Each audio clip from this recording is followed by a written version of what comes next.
SCPs. What are they? Who are they? Why are so many homeless people going missing? And why should you be quaking in your greasy little white tank top right now? You goofy goober, you have no idea how much danger you're in. Let me tell you folks, SCPs are anomalies and other phenomena, creatures, objects, locations that just should not make sense in our universe. But let me tell you folks, they exist and they pose a great danger to your health and safety. Hence why I, Dr. Hamboy at the SCP Foundation, junior researcher, they made me a doctor. I have killed 5 people already. Crazy stuff. I am going to be diving into the archives of the SCP Foundation. That's my job for you today as the liaison to the public for the SCP Foundation. Look at that, dude. Absolutely nuts. So, let's get into it. The first SCP we are going to be covering on this little series is SCP-4419, also known as the Butcher's Chariot, aka a mobile deli. So without further ado, thank you guys very much for watching. Make sure to contain that subscribe button before it gets out and kills you personally. And without further ado, let's get into the file. Whoa! Okay. That was odd. Apparently we had a bit of a time anomaly, folks. Don't even trip. Don't even tweak. It's just part of the job here at the SCP Foundation. It's just part of the gig. All right. Anyway, on to the SCP file. Item number SCP-4419. Object class Keter. Before I continue. Alright folks, before I continue, I gotta get into the different object classes. There's 3 of them. Three different object classes for SCPs, alright? First one, we got safe. Essentially, we know how to keep it under lock and key. We kind of understand it. We know what to do, and as long as you follow the procedures, good as gravy. Alright, you're good to go. You're ready to ride. Alright. Euclid class, number 2. Number 2 Euclid class, essentially we have no idea. Well, not no idea, but like we have some idea, but like it's pretty unknown for the most part still on kind of how it functions, what's going on. It's a little bit more up in the air, you know, and we can't reliably contain it. We can kind of contain it, but not reliably. And then, level 3, Keter, alright? Essentially, this is hard as hell or absolutely impossible to contain. So, yeah. Yeah, keep that in mind. Keep that just in the back in the noodle for this file here. Let's get into the special containment procedures. You know what I'm saying? Oh wow. Okay, that was nuts. That was crazy. That was nuts to butts right there. Special containment procedures.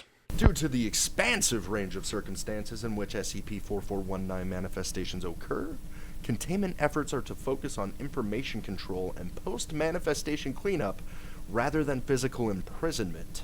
So, essentially what that means is we cannot contain this thing, so we're just gonna cover it up. Just gonna sweep that under the rug, you know what I'm saying? We're gonna forget about it, just way the road, way the news goes, way the wind blows, you know what I'm saying? Alright.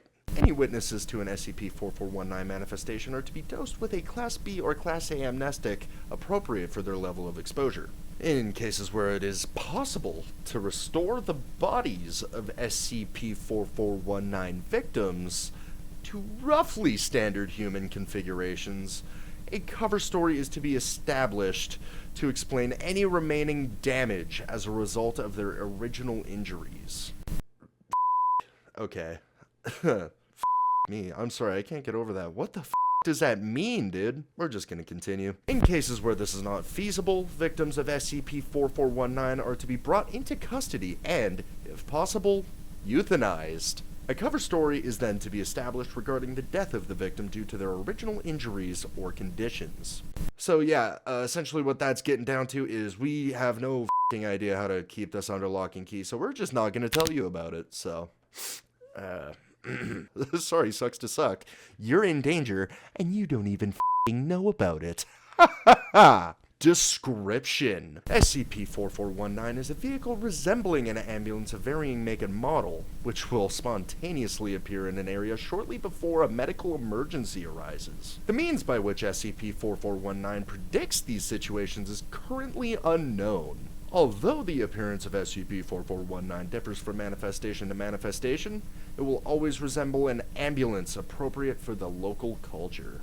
So, essentially, it's a medical personnel vehicle, ambulance, f***ing something. I don't know about airlift or any of that stuff, but, like, it's generally on four wheels, from what I'm hearing. That's kind of what we're looking at here. That's a physical description, alright? Upon the occurrence of the medical emergency, SCP-4419 will proceed directly to the injured individual, hereafter referred to as the victim. Two individuals of varying physical appearances in paramedic uniforms will then exit the back of SCP-4419, secure the victim, and bring them back with them into SCP-4419. The individuals that emerge from SCP-4419 will behave as expected for a medical professional in the situation, but will repel any attempt by others to prevent them securing the victim via extreme physical force. Once the victim has been secured within SCP-4419, it will leave the area at extreme speeds, disappearing the moment it is outside of observation. Straight up vanishes. It's gone. Dematerializes, dude. I have no idea what's going on there. It's crazy. I might have the badge.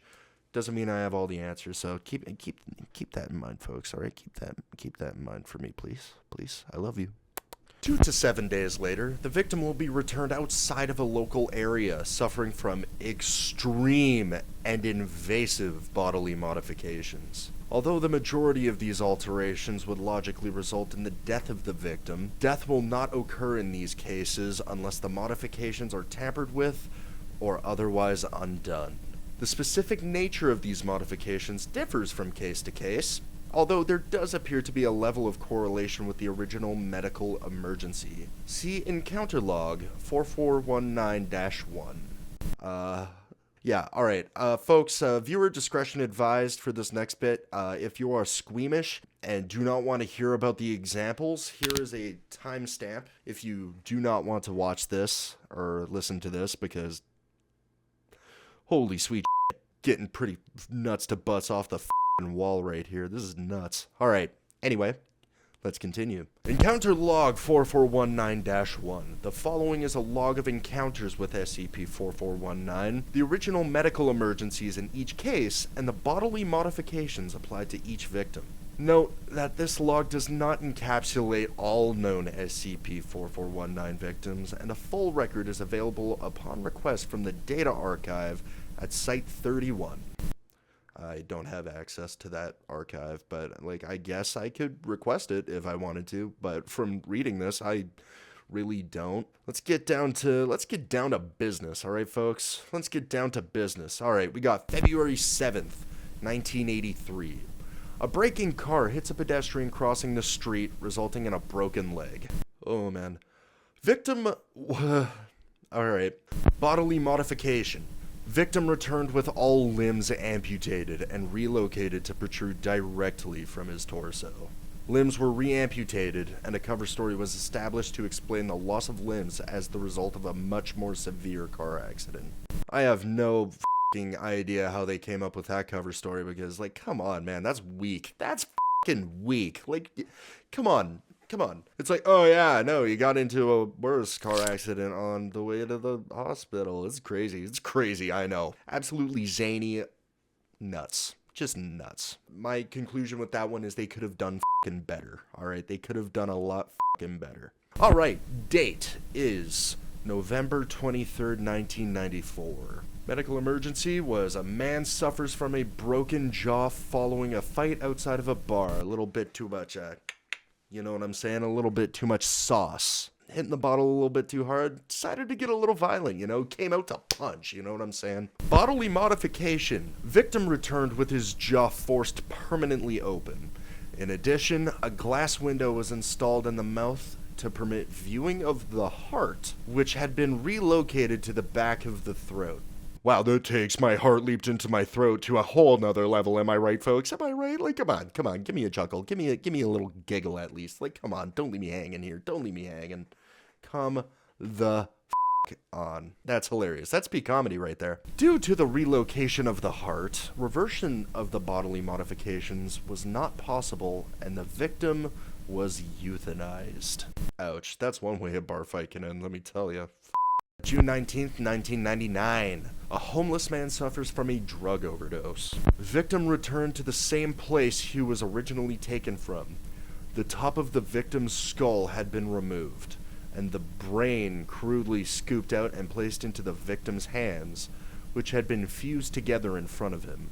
While being brought into custody, the victim's brain fell out of his hands and he instantly expired. I'm sorry, folks. I'm kind of picturing it as the guy was holding his brain and he just kind of tripped on something and went, whoops! But yeah, no, that is absolutely f***ing horrifying to read about. I feel a little bit ill. Not gonna lie, a little bit ill. I may have the badge, but I don't got the stomach yet. Don't got the stomach. That comes in time. I have years of being jaded and depressed to think about that, so you know what I'm saying? Apparently there's a footnote here. Alright, let's read this. Footnote number 1. Note that at no point was the victim's brain actually connected to his nervous system. Huh. So what you're telling me is his brain was running on Bluetooth. Technology's come so far. Isn't it great to be in the future? Like, honestly, it's nuts. That is nuts. Oh, my brain's about to fall out of my skull and make me instantly. January 29th, 2003. A wife and husband involved in a car crash suffered numerous broken bones and severe bleeding. Victims returned fused together by their backs. All bones that had been broken in the original accident were meticulously removed, resulting in the loss of use of some limbs. The victims were successfully separated, administered amnestics as appropriate, and their modified limbs were amputated.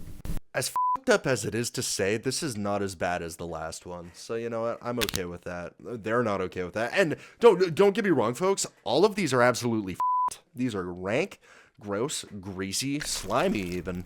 From reading ahead a little bit, slimy is not an understatement. That being said, ouch. February 15th, 2006. That's another one in February. That's a little odd. Maybe it's their hot zone. You know what I'm saying? I don't know. I'm just putting out theories here. I'm a researcher. All right. I am a fucking man of science. Damn it. And you treat me as such.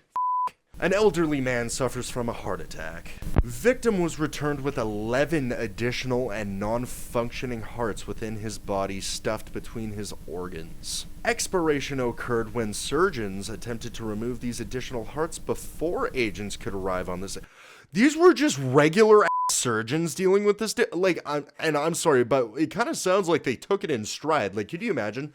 Can this guy wheeled in? And it's like, oh, he had a heart attack. We need to operate. And it's like, all right, way of the road. Crack open his chest like a cold one, and they see 11 hearts fused into his body, and they were like, interesting, and proceeded to just carry on. I salute those surgeons. You know what I mean? I salute them. They are doing. They're doing what the rest of us just aren't able to. You know what I mean? That being said, surgeons and medical staff who had treated the victim were administered amnestics, and the body was confiscated. Like, could you imagine seeing that and a bunch of men in black roll up and they're just like, all right, we'll take it from here. And it's just like, what do you say to that? What do you say to that? Like, do you just kind of look at them and go, okay, and then go on your lunch break? Like, me, man. Alright, folks, before I get into the last couple of entries here, I want to reiterate the disclaimer that if you're squeamish, do not watch this video. I'm going to give the timestamp for when these are over right up here. Right up here. Alright, folks? You can't blame me if you get grossed out. If you get gross, yeah, if you get a little bit gross, don't watch this. All right, like, you're yucky, you're disgusting. All right, get away from me. If you are a little bit squeamish and are not okay with severe body horror and that sort of thing, like, and I know the last few were bad, but these next two are fucking appalling. So I want you to keep that in mind for this next bit. September 19th, 2008. A fire at a bar results in 19 people suffering from severe burns. An additional 7 people suffer from skull fractures and broken bones when they attempt to confront the individuals who emerged from SCP-4419 and are also taken as victims. It is believed that existing injuries were exacerbated and new injuries caused by attempting to force 26 people into the limited space within SCP-4419. That is a cramped ambulance. A crampulence, if you will. Here we go. Just remember, I gave you a fucking heads up, folks. Victims returned to the local community center as a single watery mass which twitches and shivers when physical contact is applied. As no method of euthanizing the victims could be found, they are currently stored in a liquid tank at Site-31. Just another reason for me not to go to Site-31. Site-31 sounds like did they try burning it again? I know it didn't work the first time, but hey, you know what I mean? Like, give it the old college try at least. Like, here's another winner, so buckle your seatbelts, folks, because we're going in hot, heavy, and sweaty. We are on to November 24th, 2014.